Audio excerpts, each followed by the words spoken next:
Sherry Turkle, the author of Alone Together, MIT professor. Sherry, a good half of your book is about robots and the robotic moment. You spent a lot of time with the builders of robots at MIT and around the world. For our TechCrunch audience, where are we in the history of the robot? We're at a new place because we're now building robots that are not designed to be smart, but are designed to push on our buttons to treat them as though they care about us.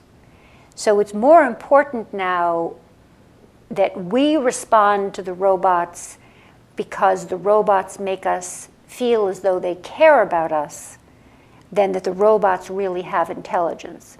So for example, that the robot make eye contact and that the robot gesture toward us and ask for us to care for them is crucial in robot sociability. Not that the robot, know how to play chess for the kinds of robots that I'm talking about. Who at MIT or around the world is doing the most impressive, and I use that word carefully because I know you're critical of it, but who is pushing the envelope in this field? Whose work should our listeners and viewers look at to understand what's happening? Well, one of the people who was most generous with me in terms of sharing her robots with whom I did these studies, I have to say that my colleagues at MIT were generous, were fantastically generous in letting me work with them and their robots, is Cynthia Brazil.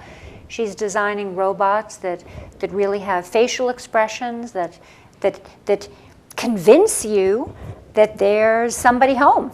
That there's somebody home that's attentive to you, that cares about you, that's interested in you, that has expression and emotion.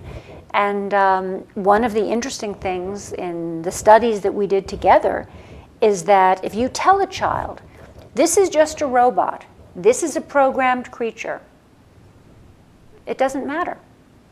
Because the power of the robot's regard makes the child feel that the robot cares about them no matter what instructions come on the label. And this is why you really have to watch out, because we really have created artificial creatures that kind of bypass the rational and touch on something very deep within us, that we respond to these creatures as though they cared for us. You write in your book about the movie Blade Runner, yes. A world in which it's increasingly hard to distinguish between robots and human beings. How close are we to that world?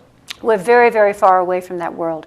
But what strikes me about the movie Blade Runner is and I think is so important about that movie, is that when Cynthia Brazil and I were studying Kismet and the children, Cynthia Brazil was just at the point where she was going to have to leave the robot Kismet to move to another laboratory and leave Kismet behind. And when the children saw that she would have to leave that robot behind, they were very upset because they saw her as the robot's mother. And when Cynthia had to leave Kismet behind, she was upset because she had brought up Kismet. And it reminded me of the mother in Blade Runner who's given a robot and who is almost against her will.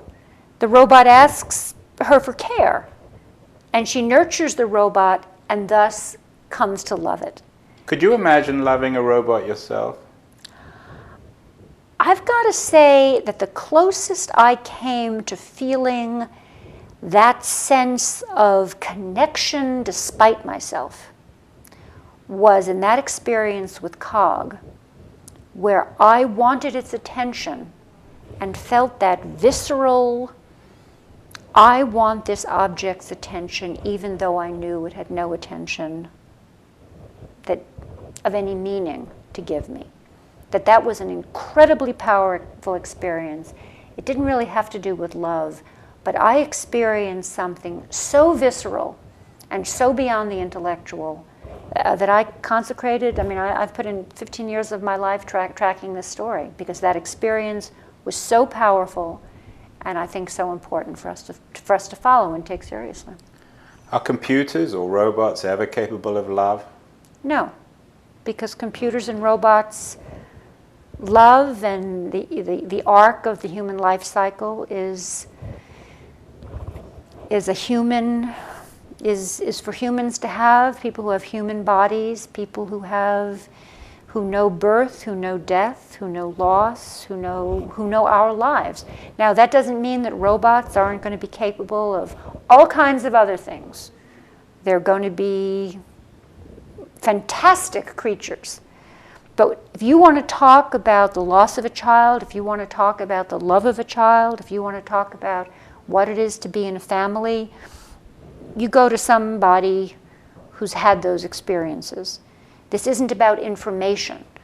This is about sharing something about the arc of a human life. So I think robots are not relevant to these problems.